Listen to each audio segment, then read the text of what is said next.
মুসলমানদের ধর্মীয় উৎসব একটা হলো রমজানের ঈদ, একটা হলো কুরবানি ঈদ। যাই হোক বন্ধুরা, আসসালামু আলাইকুম, কেমন আছেন? আমি কি করলাম সেটা আপনাদের সঙ্গে শেয়ার করছি। তবে দেখেন, আমার ছেলে কিন্তু একদম সাহসী, খুবই সাহসী। গরুকে কিভাবে খাওয়াচ্ছে। তবে আমার ছেলের মনটা খুবই খারাপ থাকে। গরু কুরবানি দেয়, এই কারণে ওর অনেকটা খারাপ লাগে।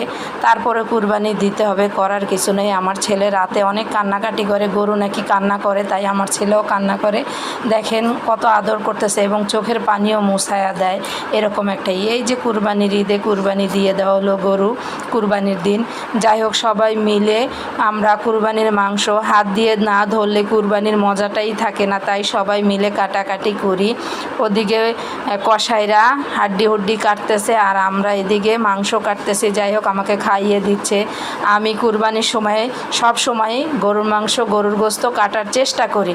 আপনারা কে কে আমার মতন করেন অবশ্যই কমেন্টে জানাবেন, এবং আপনারা কে কেমন ঈদ কাটালেন সেটাও কমেন্ট বক্সে জানাবেন। আর সবাই কোথায় গিয়েছেন, কার সঙ্গে ঈদ করছেন সেটাও জানাবেন। আসলে সব কিছু জানানোর দরকার আমাদের ফেসবুক বন্ধুরা, তাই আমিও আপনাদের সঙ্গে সব কিছু এদিকে হাড্ডি কাটতেছে। যাই হোক, হাড্ডি কাটাকাটি কিন্তু আমরা পারবো না। আমরা মাংস কাটতে পারবো, হাড্ডি কাটতে পারবো না। তবে একটা কথা বন্ধুরা, কুরবানি দিয়ে কিন্তু কুরবানির মাংস কেউ ফ্রিজে রাখবেন না।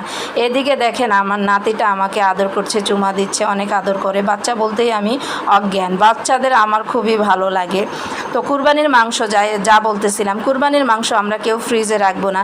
যে কুরবানি দেয় নাই সে কিন্তু হকদার বেশি। তো কুরবানির মাংস আমরা ফ্রিজে না রেখে সবাইকে ভাগ করে খাওয়া দাওয়া করবো। ঈদের সময়, রোজার ঈদে কিন্তু আমরা সেমাই ভাগাভাগি করে খাই, কুরবানির ঈদের সময় গোস্ত ভাগাভাগি করে খাবো, এটাই কিন্তু নিয়ম। কি বলেন বন্ধুরা, আমার সঙ্গে কি আপনারা একমত? আমি কিন্তু আসলে একমত, তাই আপনাদের সঙ্গে শেয়ার করছি। এদিকে সবাইকে গল্প গুজব, মাংস কাটাকাটি শেষ, গল্প গুজব করছি এবং গোস্ত এখন ভাগাভাগি হবে, ভাগ করা হচ্ছে। এই যে ভাগ করে দিচ্ছে, মাপামাপি হবে। এদিকে আমি একটু দুষ্টমি করে নিচ্ছি আমার এই নাতিটার সঙ্গে। ও কিন্তু অনেক মিশুক, ওর জন্য দোয়া করবেন এবং ওর জন্য সবাই দোয়া করবেন আশা করছি। এই যে মাংস নিয়ে আসলাম, এখন ভাগ করে দিব আমি সবাইকে। ভাগাভাগি করে আমারটা আমি বেশিরভাগ রান্না করে ফেলি। এই যে সব কিছু আমারটুকু আমি রান্না করে ফেলছি। তো আমি রান্না করে ফেলি, একদিনই কুরবানির মাংস সবাই খাওয়া দাওয়া করবো, 3 দিনের ভিতরে শেষ করা অতি উত্তম, তাই আমি সবটুকু রান্না করে ফেললাম।